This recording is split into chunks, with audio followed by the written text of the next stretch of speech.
말씀은 미가서 6장 1절에서 8절 말씀입니다. 구약성경 1295쪽입니다.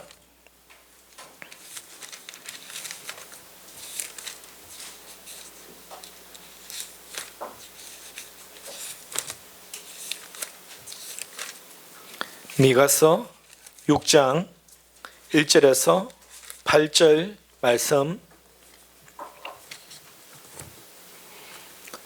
미가서 6장 1절에서 8절 말씀 다 같이 합독합니다.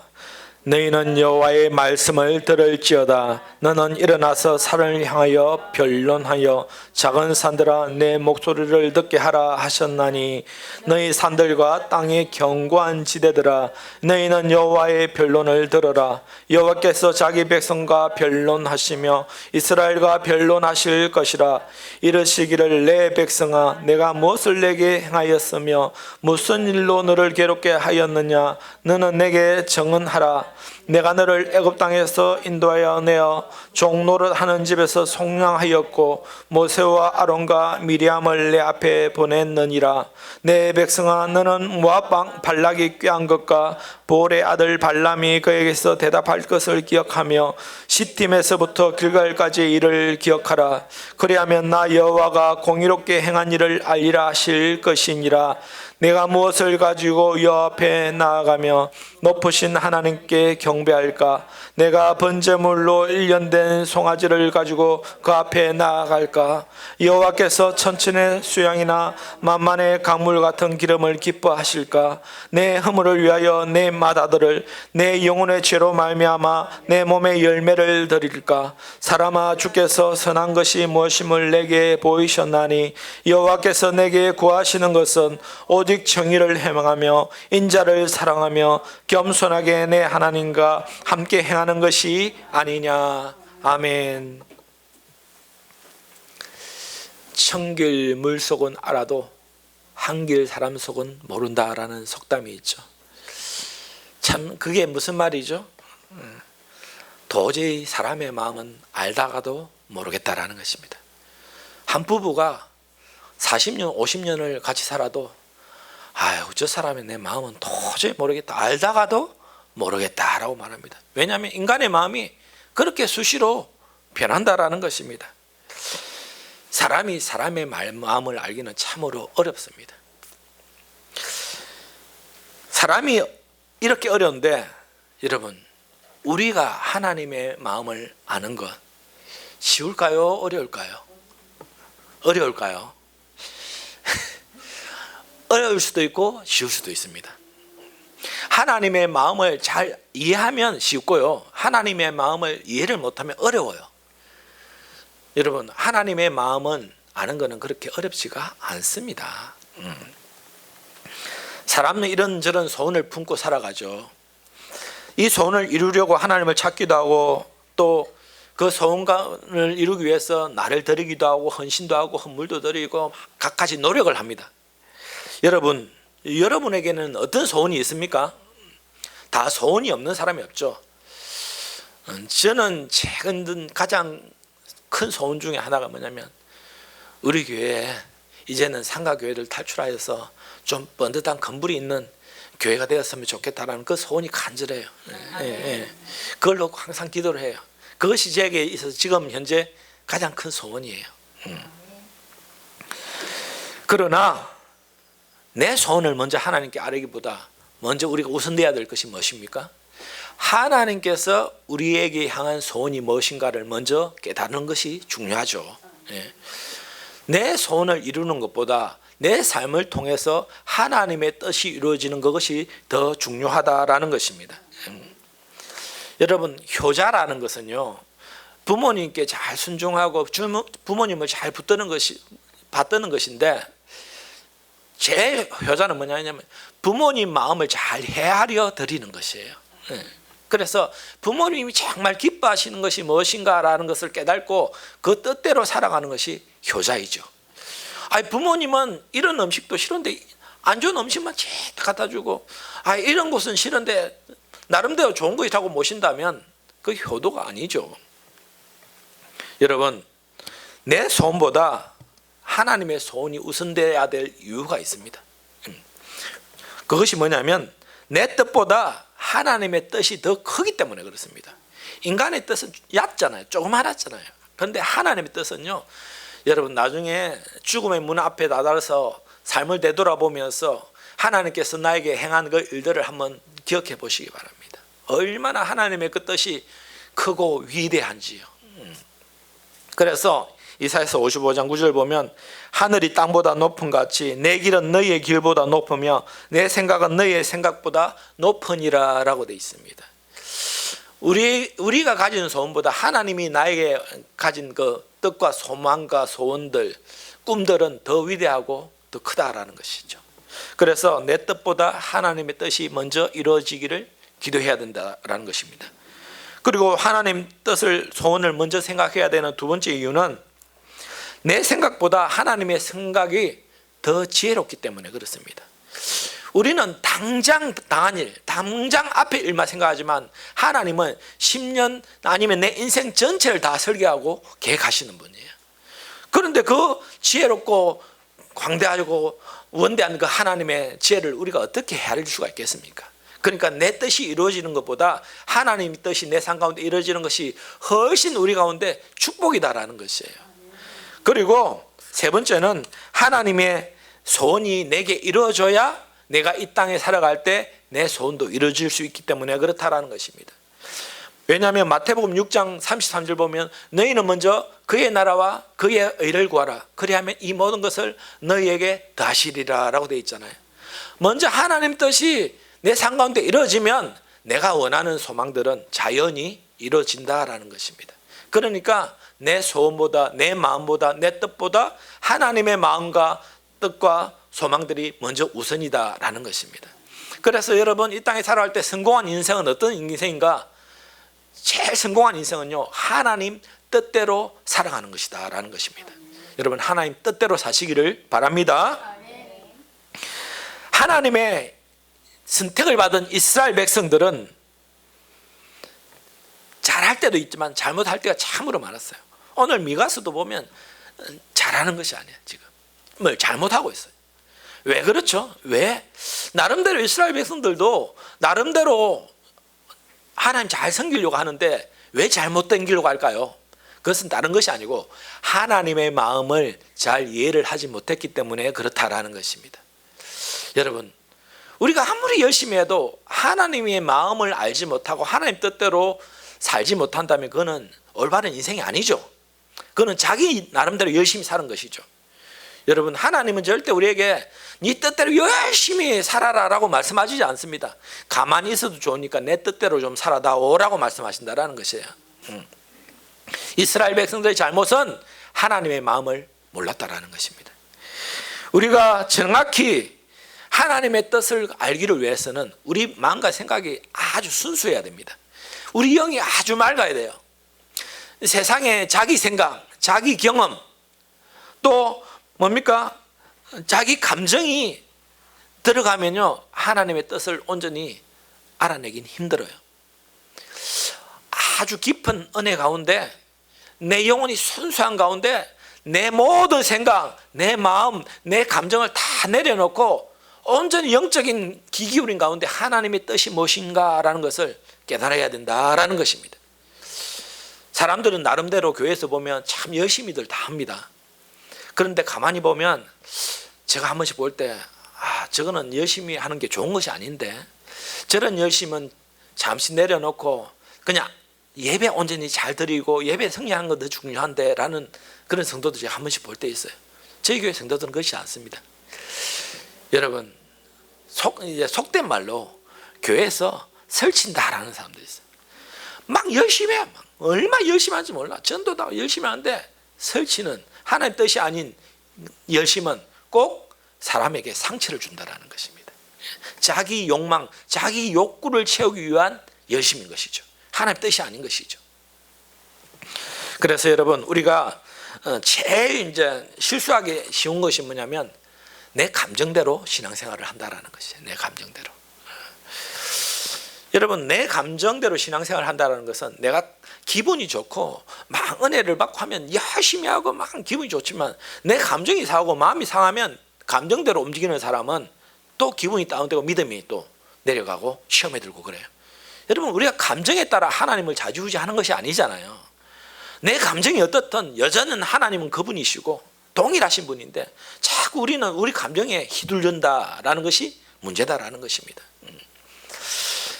미가서의 기록 목적은 당시 불의와 불평등에 지적하고 이스라엘 백성들이 바르게 살기를 원하는 그 하나님의 정의가 실현되기를 원하는 하나님의 마음이 담겨 있다라는 것입니다. 미가서 선지자는요, 항상 제가 이렇게 선지서 설명할 때는 여러분에게 물어보는 거지 있죠. 남유다에서 활동했던 선지자입니까? 북이스라엘에서 활동했던 선지자입니까? 예? 모르면 항상 제가 알려드렸잖아요. 엘리야, 엘리사 놓으면 무조건 북이스라엘이고 나머지는 전부 다 그냥 남유다다라고 생각하시면 돼. 아시겠습니까? 그럼 오늘은 어디에서 활동했던 선지자입니까? 남유다죠, 남유다. 알든 모르든 그냥 엘리야, 엘리사 아니니까 일단 남유다예요. 그러니까 우리나라로 치면 남한, 북한이 있는데 남쪽 남한에서 활동했던 선지자다 생각하시면 되는 거예요. 이 당시에 같이 활동했던 동시대 선지자가 이사야 선지자, 이사야 선지자. 선지자가 활동했다라는 말은 무엇이죠? 회개해라. 하나님의 심판이 가까웠다. 이 회개를 항상 말하거든요. 하나님의 심판에 대한 경고다라는 것입니다. 너 경고한다. 정신 차리라. 정신 못 차리면 심판하신다 하나님께서, 이런 것이죠. 오늘 말씀에서 선지자 미가는 하나님의 그 마음이 어떤 것인가를 잘 설명해 주세요. 너희들 나름대로 열심히 그렇게 하는데 너희들 그 하나님이 원하는 그 마음이 아니야. 너희들에게 원하는 하나님의 그런 마음은 그런 마음이 아닌 것이야 라고 말한다라는 것입니다. 여러분, 오늘 말씀을 통해서 여러분 깨달았어요. 우리가 나름대로 내 나름대로 신앙생활을 하지만 하나님의 마음을 모르는 열심은 그거는 순종이 아닌 것입니다. 내 열심이에요, 내 열심. 하나님은 그걸 원하시는 것이 아니다라는 것이에요.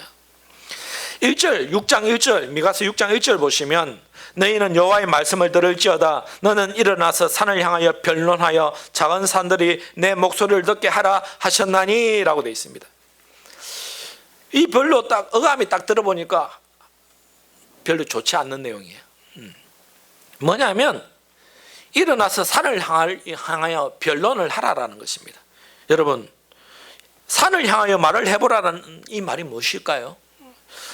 죄를 범한 백성에게 산이나 언덕을 향하여 그들이 지은 죄에 대해서 설명해 보라라는 것입니다. 이것은 쉽게 말하면 너희들 한번 입이 있으면 한번 말해보라라는 것이죠. 한번 말해봐. 쉽게 이거예요. 여러분, 사실은 변명할 여지가 없이 그들은 너희들 죄를 지었는데 더 할 말이 뭔가라는 것을 하나님께서 콕 집어 지적을 하시는 것이죠. 한번 변명해봐라. 여러분, 하나님께 우리가 어떻게 변명할 거리가 뭐가 있어요? 하나님께서 우리에게 너 한번 변명해봐, 말해봐 한다면 우리가 잘해서 그렇습니까? 못해서 그렇습니까? 당연히 못하니까 하나님 한번 할 말 있으면 한번 해봐라 라는 거 아니겠습니까? 선지자 미가가 백성들에게 산이나 작은 산을 향하여 변론하거나 목소리를 듣게 하라는 그 이유가 2절에 보시면 너희는 산들과 땅의 견고한 지저들아 너희는 여호와의 변론을 들어라. 여호와께서 자기 백성과 변론하시며 이스라엘과 변론하실 것이다 라고 되어 있습니다.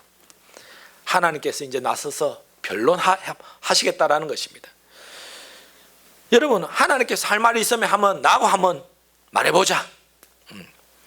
네가 할 말 다 해보고 또 내가 할 말 한번 해볼게. 여러분, 이것이 어떻게 우리가 인간인 우리가 천지 만물을 지으신 전능하신 하나님 앞에 가당키나 한 말입니까? 우리가 어떻게 하나님께 변론할 수 있겠어요? 그런데 하나님이 얼마나 답답하셨으면, 얼마나 하나님의 마음이 좀 막막했으면 이렇게 하실까요? 이렇게 미가서 선지자를 통해서. 이거 정말 심각한 하나님의 마음을 전달하는 것이에요. 그러니까 변론해봐라라는 것은 뭐냐면 최후 변론의 기회를 주는 것이죠. 재판장이 자 피고 뭐 원고 뭐 이러면서 자 피해 마지막 진술을 해보세요 라고 말하는 것은 마지막 기회를 줄 테니까 최대한 니를 대변해 봐라라는 말 아니에요. 그러면 죄를 지은 사람은 어떻게 해야 됩니까? 사실은요 제가 그러려고 그런 것이 아니고요, 제가 그때 그 임차기나 이렇게 말하면 절대 안 되죠. 어떻게 해야 됩니까? 무조건 제가 잘못했습니다. 무조건 제가 잘못했습니다. 이렇게 해야 재판장도요 정상 참작을 해줘요. 아 반성을 하고 있구나. 그렇지 않아요. 그러니까 하나님께서 이스라엘 백성들에게 최후 변론의 기회를 줍니다. 그리고 이 최후 변론을 통해서 하나님께서 하시고자 하는 일은 뭐냐면 너희들 마지막 말해봐. 그리고 내가 그 죄에 대해서 반드시 심판을 하겠다라는 것이에요. 여러분 우리가 아무리 이 땅 가운데 어렵게 살아고 열심을 살고 정성을 다해 살아도 하나님 앞에 변론해가지고 죄가 없이 떳떳한 사람이 한 명이라도 있겠습니까? 없죠. 그렇지 않아요.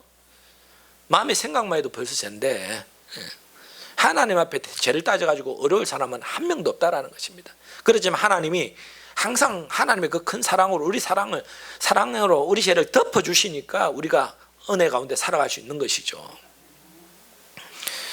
항상 우리가 교만해지기 쉬운 것은 내가 좀 열심히 하면, 내가 좀 많이 하나님께 드리면 하나님이 나를 어렵게 보실 거라는 착각을 하세요. 아무리 우리가 하나님 앞에 노력해도요, 예수 보혈의 능력, 십자가의 은혜 아니면 우리가 죄에서 구원받을 사람이 한 명도 없다라는 사실이에요. 하나님은 모든 것을 아시죠. 우리 마음과 죄에 대해서 다 아시죠. 그리고 하나님은 그 죄에 대해서 심판하실 권세를 가지신 전지전능하신 하나님이시죠. 그런 하나님 앞에 변론하자라고 했을 때 우리 죄를 피할 사람은 한 명도 없다라는 것입니다. 마지막 기회다라는 것이에요. 하나님께서 마태복음 25장 32절 이렇게 보시면 모든 민족을 그 앞에 모으고 각각 구분하기를 목자가 양과 염소를 구분하는 같이 하여 양은 그 오른편에 염소는 왼편에 두리라. 사람들이 볼 때는 양 같기도 하고 염소 같기도 한데 마지막 그날에 오면 하나님은 양인지 염소인지 다 안다라는 것입니다.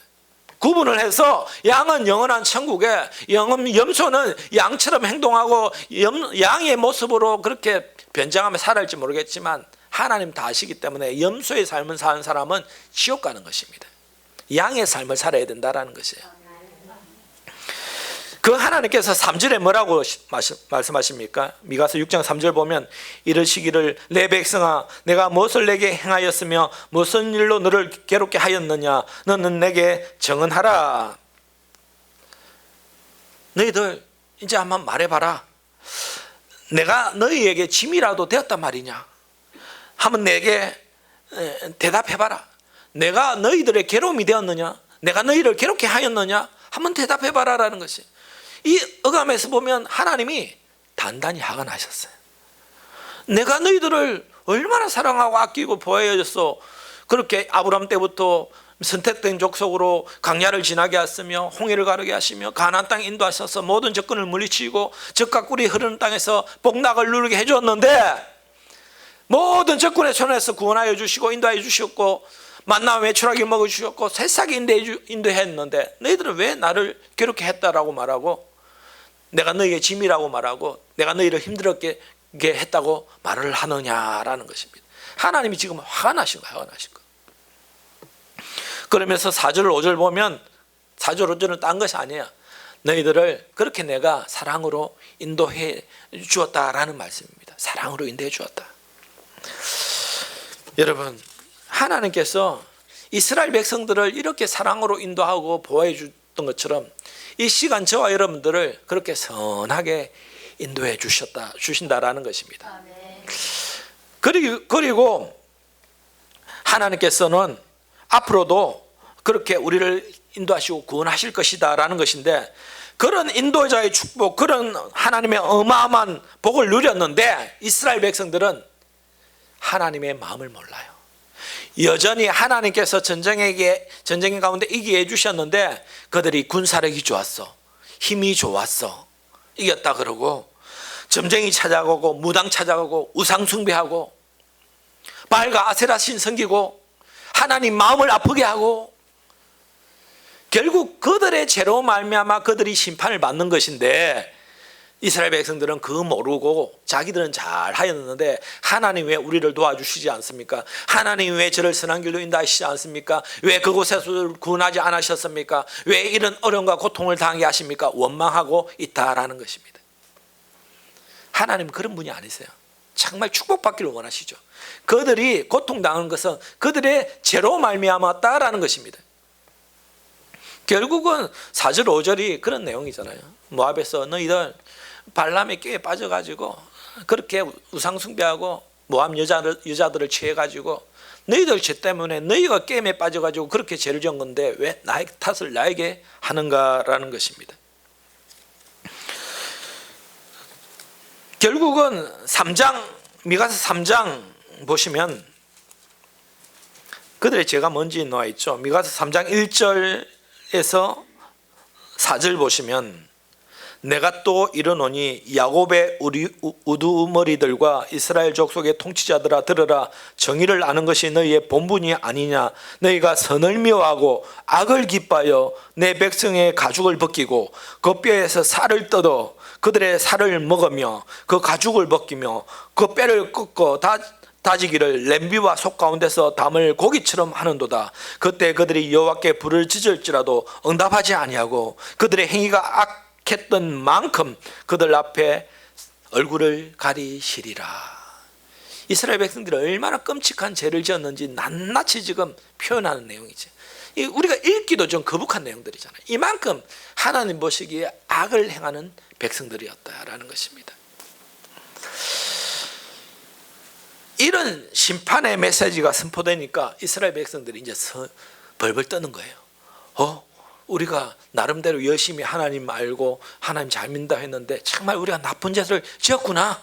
큰일 났다. 이제 하나님 우리 심판하시면 옛날에 한번 했던 것들 보라. 또 적군이 쳐들어와 우리나라를 백성들을 괴롭게 하고 바벨론이 아수르가 우리를 망하게 했던 거 또 우리가 망하게 생겼구나. 또 우리가 고통당했구나. 정신이 번쩍 드는 거예요.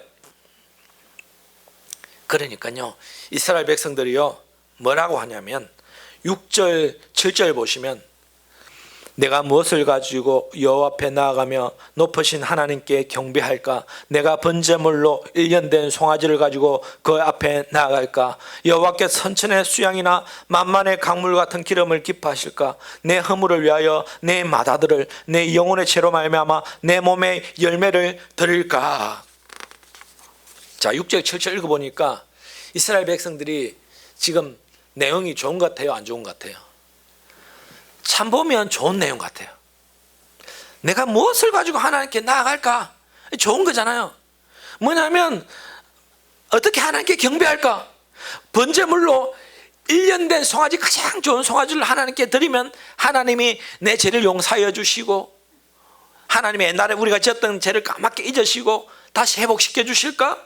아니면 7절 보시면 천천의 수양이나 만만의 가물 같은 기름을 기뻐하실까? 참 좋은 내용이에요. 이렇게 드리면 하나님은 우리 죄를 용서하실까? 심판하지 아니하실까?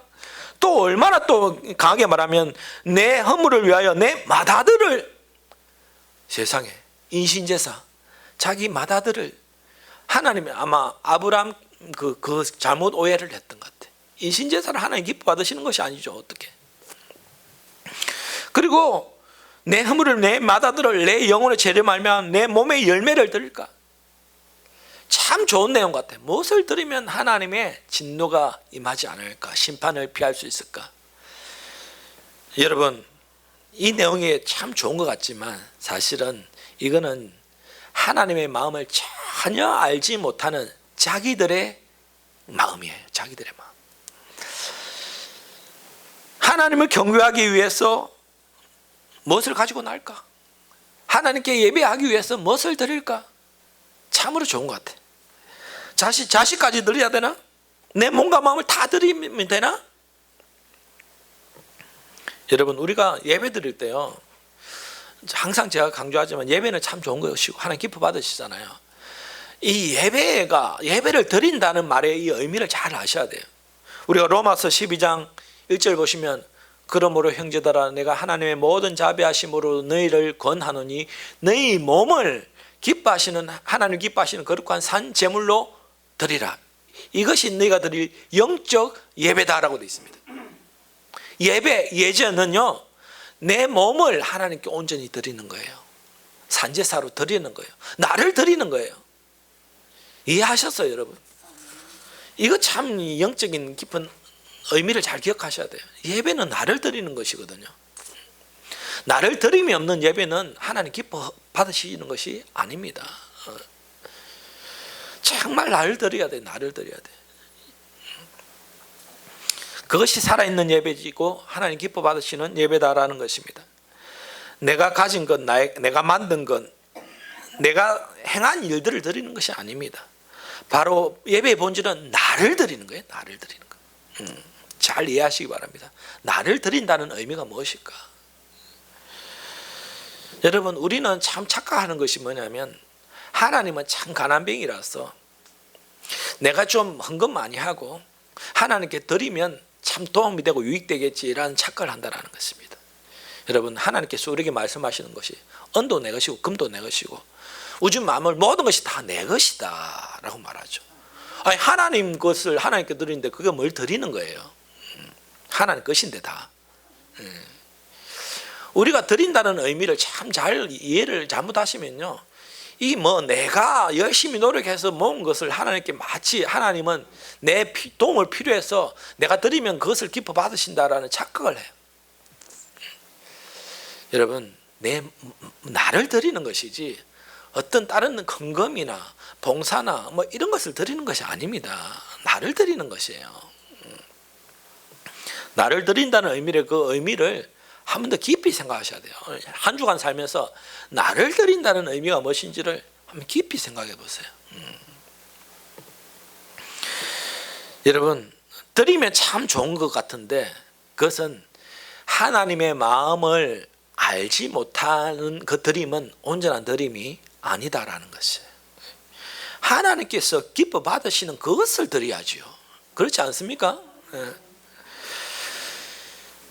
우리가 드리는 것을 뭐냐면 헌신이라고 하잖아요. 헌신. 그래서 남전도의 헌신 예배, 여신교회 헌신 예배, 청년부 헌신 예배, 교회마다 헌신 예배를 드려요. 근데 이 헌신의 의미를 하나도 모르면서 그냥 헌신 예배를 드리는 경우가 많이 있어요. 왜 그런가 하면 야 오늘 다음 주 헌신 예배인데 일단 뭐부터 싸우냐면 누구를 초청할 것인가.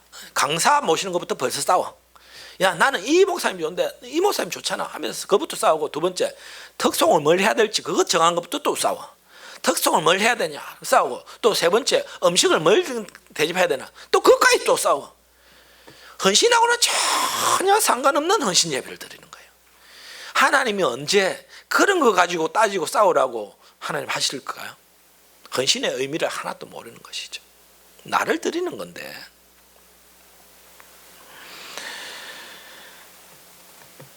마태복음 7장 21절 보면 나더러 주여 주여 하는 자마다 다 천국에 들어갈 것이 아니요 다만 하늘에 계신 내 아버지 뜻대로 행하는 자라야 들어가리라 라고 되어 있습니다.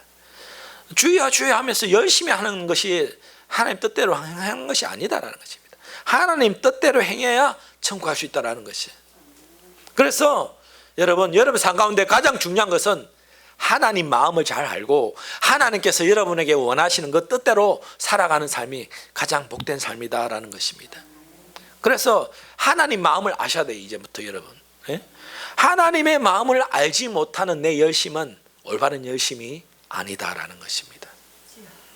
그래서 항상 기도하실 때 하나님 나에게 원하는 하나님의 그 뜻과 마음이 무엇입니까? 제가 좀 알기를 원합니다 라고 기도하셔야 된다는 거죠. 그래서 제가 여러분에게 너무 많은 일을 하려 하지 마세요. 봉사도 시험 나고 마음이 어려우면 하지 마세요. 온전한 마음으로 예배 드리는 것이 중요한 거지 뭘 많이 하는 게 중요한 것이 아닙니다 라고 말하고 항상 저는 사람이 중요하지 일이 더 중요한 것이 아닙니다 라고 말합니다. 꼭 사람을 중요시하지 않고 일을 중요시하는 사람은 일 우선이거든요. 꼭 사람에게 상처 주잖아요. 일 우선이라서 그래요. 일이 중요한 게 아니고 사람이 중요하죠. 한 영혼이 천하보다 귀하죠 여러분. 신앙생활을 하면서 가장 위험한 것이 이제 감정적으로 행하는 것이다. 아까 제가 말씀드렸죠. 여러분, 일이 하나님 뜻인가 아닌가를, 그 모든 일들 가운데 하나님 뜻을 아는 것이 중요한 것이에요. 이 말은 결국 이 성경을 기초로 해서 이 성경 말씀에 합당한가 합당하지 않는가를 따져야 된다라는 것입니다. 결국 성경 말씀이 기준인 거예요. 하나님 말씀이 기준인 것이죠. 내 감정, 내 생각을 다 내려놔야 됩니다. 그러면 하나님께서 오늘 기뻐 받으시는 것은 이스라엘 백성들에게 심판을 내리겠다라고 하니까 한번 변론해보자. 누가 잘못하고 있는데 내가 너희들 죄를 한번 따져보겠다. 내가 그렇게 선한 길로 인도했는데 너희들은 여전히 내 마음을 모르는구나. 내가 안 되겠다. 너희들 한 대 맞아야 되겠다. 이렇게 말할 때 이스라엘 백성들이 정신을 바짝 차리고, 하나님 그러면 우리가 천천의 수양과 순수한 수송아지를 드리고 마달들 드리고 내 자신을 드리면 그러면 되겠습니까? 이러면 참 좋은 것 같은데 그거는 하나님의 의도와는 전혀 딴파 아닌 말들, 엉뚱한 생각과 말을 하고 있다는 것입니다. 오늘날 우리 신앙생활이 대부분 이런 것들이 참으로 많아요. 그런데 하나님은요, 뭘 바라는가? 8절, 오늘 8절이 오늘 이제 핵심이죠, 핵심. 8절, 우리 미가서 6장 8절을 다 같이 읽어봅니다. 시작. 사람아, 주께서 선한 것이 무엇임을 내게 보이셨나니 여호와께서 내게 구하시는 것은 오직 정의를 행하며 인자를 사랑하며 겸손하게 내 하나님과 함께 행하는 것이 아니냐. 이 사람들, 이스라엘 백성들의 생각은 무엇을 막 드리고 막 애쓰고 마다들까지 드리는 그런 열심인데 그건 하나님 뜻이 아닌 거예요. 하나님의 그 요구하는 그 마음은요, 딴 거 아니다. 너희들 왜 내 마음을 그렇게 몰라주니? 내가 원하는 것은 딱 세 가지야. 뭐냐? 바로 여호와께서 구하는 것은 오직 정의를 행하며 인자를 사랑하며 겸손하게 하나님과 함께 행하는 것이다. 이 세 가지예요, 세 가지. 여러분, 하나님께서 우리에게 마다들을 요구하시는 것이 아니에요. 헌금을 막 1,000,000원씩 하라고 요구하시는 것이 아닙니다. 첫 번째, 정의를 행해라라는 거예요. 정의를. 지금 미가서의 주제가 뭐냐면 정의거든요. 정의.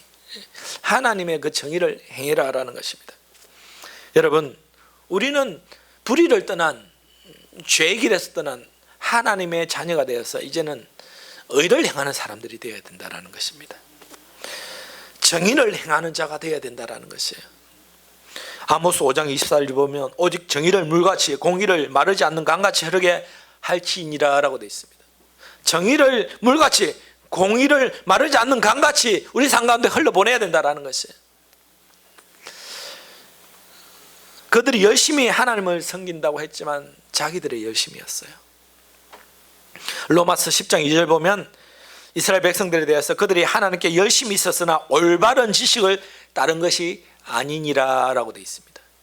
열심히 하는데 올바른 지식이 아니다. 하나님의 이 시대 가운데 우리에게 원하시는 것이 무엇입니까? 정의를 행하는 것입니다. 정의를. 우리가 하나님의 그 정의가 무엇인지를 잘 분별하셔야 됩니다. 하나님의 정의, 하나님의 원하시는 정의. 여러분, 인간이 아무리 정의롭게 살아도 완벽한 정의를 이룰 수 있는 인간은 한 명도 없습니다. 인간의 죄를 심판하는 재판장, 우리는 이제 판사잖아요. 그 사람들도 완전한 무험한, 무결한 재판을 할 수 있습니까? 보면 재심이라는 것이 있잖아요. 10년 전 사건, 20년 전 사건 재심을 해요. 뭐냐면 그때 재판관이 판결한 것이 잘못되었다라고 다시 판결 내려지는 경우가 종종 봅니다. 아무리 법 공부를 많이 한 재판관도 아무리 앞뒤전을 다 살펴고 면밀히 수사한 것도 오류가 있다라는 것이에요. 완벽한 정의는 오직 하나님 앞에서만 행하는 것입니다. 그 기준은 하나님의 말씀이다라는 것이에요. 하나님이 맞다면 맞는 것이고 하나님이 아니다면 아닌 것이에요. 모든 정의는 하나님 안에서 온전해질 수가 있다라는 것입니다. 여러분, 이스라엘 백성들은 뭐냐? 정의롭지 못했다라는 것이야. 나름대로 열심히 있었지만 그거는 정의 행동이 아닌 것입니다. 여러분, 정의로운 삶을 사시기 바랍니다. 하나님 보시기에 합당한 정의로운 삶을 사시기 바랍니다. 그리고 두 번째, 인자를 사랑하라라고 말합니다. 인자를 사랑하며, 인자는요 히브리어로 헤세드라고 합니다. 들어보셨죠? 헤세드. 긍휼, 인애로 표현을 합니다. 호세아서 6장 6절 보면 나는 인애를 원하고 제사를 원하지 않으며 번제보다 하나님을 아는 것을 원하노라 라고 되어 있습니다. 인애를 원하고 제사를 원하지 않는데요. 오늘의 제사는 예배잖아요. 거꾸로 말하면 인애가 없는, 긍휼함이 없는 제사는, 예배는 하나님 기뻐 받으시지 않는다라는 것입니다. 번제보다 하나님을 아는 것을 원한다라고 되어 있습니다. 열심히 그들이 하나님께 번제를 드렸지만 하나님을 알지 못하는 오늘 이 시대 가운데 예배는, 먼저 너희들 예배에 앞서 내 마음을 좀 아는 예배를 드려라 라고 한다라는 것이죠. 여러분,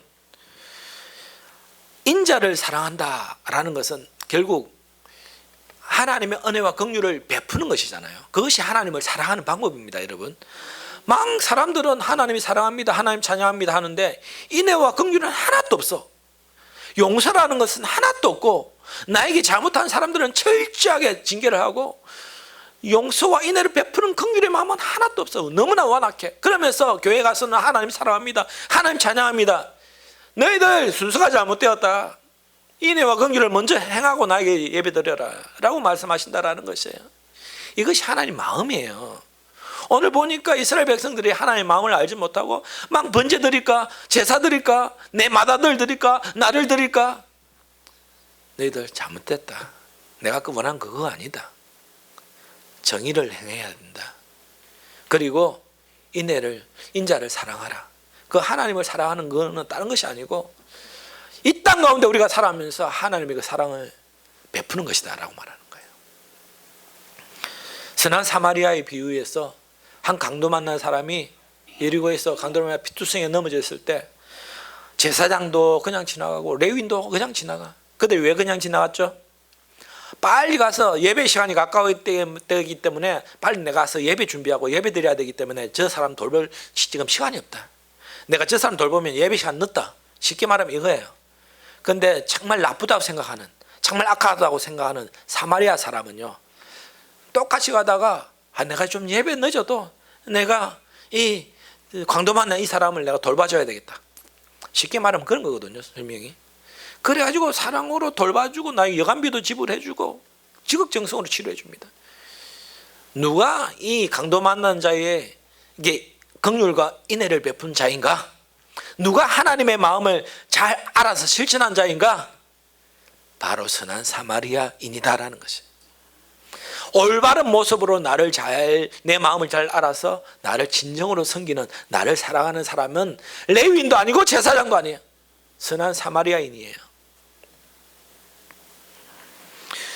마태복음 23장 23절 보면 화 있을전저 왜 시간은 서기관과 바리새인들이여 너희가 박하와 회왕과 근처의 11조를 드릴 때 율법에 더 중한 바 정의와 긍휼과 믿음은 버렸도다. 그러나 이것도 행하고 저것도 버리지 말아야 할지니다 라고 되어 있습니다. 아니, 서기관과 바리새인들은 외식하는 자로 얼마나 책망을 받은지 몰라. 그들은 왜 외식하는 자죠? 11조도 드리고 박하와 해안과 근처의 11조 하나부터 10까지 다 따져서 11조 드리고 예배 잘 드리는데 뭐가 빠졌나요? 정의와 긍휼과 믿음은 빠져버린 것이죠. 그러니까 뭐라 그럽니까? 너희들 이것도 행하고 저것도 행해야 된다. 온전한 11조, 온전히 하나님께 예배하는 것도 드려야 되지만 또 긍휼과 은혜와 사랑의 마음으로 이것도 섬겨야 된다라고 말하는 것이죠. 여러분, 정의를 행하며 인자를 사랑하는 것. 세 번째 뭐냐면 8절 마지막에 보시면 겸손하게 내 하나님과 함께 행하는 것이다 라고 되어 있습니다. 겸손하게 하나님과 동행하는 삶을 살아라 라는 것이에요. 썬데이 크리스찬 되면 안 되는 거 아시죠? 주일날만 와서는 하나님 찾다가 예배 끝나면 문 나서면 바로 세상적인 모습 살아가는 거. 하나님 다음 주에 또 봅시다. 빠이빠이. 다음 주에 또 만나요. 여러분 그런 삶은 안 되죠. 항상 우리가 24시간 일주일 내내 하나님과 동행하는 삶을 사는 것이 중요하죠. 그래서 말씀과 기도로 깨어 있어야 되죠. 에녹이요 구약에 365세를 살았는데 65세부터 300년 동안 하나님과 동행했다라고 돼 있어요. 결국 그 축복의 결과는 뭐냐면 죽음을 맛보지 않고 그대로 하나님 앞에 들림을 받는 것이에요. 하나님과 동행하는 이 삶이 그만큼 중요한 것입니다. 여러분 그러니까 이스라엘 백성들은 지금 무엇이에요? 하나님은 내팽기고 자기들의 나름대로 열심으로 자기 마음대로 사는 거예요. 결론적으로 이 다 보면 하나님의 마음을 너무나 모른다라는 것입니다. 오늘 여러분 깨달으세요. 내가 지금 하나님의 마음을 잘 알고 하나님 뜻대로 지금 내가 잘 살고 있는가라는 것을 점검을 해보셔야 됩니다. 그 속에 정의가 없고 인애와 긍휼이 없고 하나님과 동행하는 삶이 아니면 지금 아무리 열심히 교회에서 열심히 봉사해도 그거는 하나님 기뻐하는 삶이 아닙니다. 교회 열심히 다니는데 사랑이 하나도 없는 사람들이 있어요. 남의 잘못에 대해서 들것만큼도 용서하지 못하는 사람들이 있어요. 마음대로 분내고 화내고 성질내고 그건 하나님 사랑하는 것이 아닙니다. 내 이웃의 잘못에 대해서 배려해 주지 못하고 용서해 주지 못한다면 하나님 사랑하는 것이 아니다라는 것이에요. 그런데 오늘 하나님과 동행하고 함께하는 것 가운데 반드시 원하는 것이 뭐냐면 겸손하게 내 하나님과 함께하는 것이다 라고 되어 있습니다. 겸손을 요구합니다. 다른 걸 요구하는 것이 아니에요. 겸손. 여러분 겸손의 반대말이 교만이잖아요. 교만. 결국 이스라엘 백성들은 교만한 마음으로 하나님을 섬긴다는데 교만한 마음으로 섬겼다라는 것입니다. 하나님 우리에게 겸손을 요청하십니다. 사랑하는 여러분, 우리는 내 열심은 내려놓고 하나님의 뜻을 깨닫고 하나님의 마음을 알아서 하나님 뜻대로 하나님 기쁨이 되는 삶을 살아야 될 줄 믿습니다. 내가 아무리 봉사, 아무리 많은 헌신, 열정, 예배를 드린다 해도 내 자신을 하나님께 온전히 돌리지 않는다면, 공의를 행하지 않고 인애를 행하지 않고 하나님과 동행하는 삶이 아니면 지금 잘못된 열심으로 살아가고 있다라는 것입니다. 여러분 오늘 진심으로 하나님께서 우리에게 원하시는 그 마음을 깨달아 알기를 원합니다. 그래서 정말 하나님께 순종하는 하나님의 기쁨이 되는 삶을 사시기를 주님의 이름으로 축원드립니다. 오늘 찬양 먼저 한 장 드리고 우리가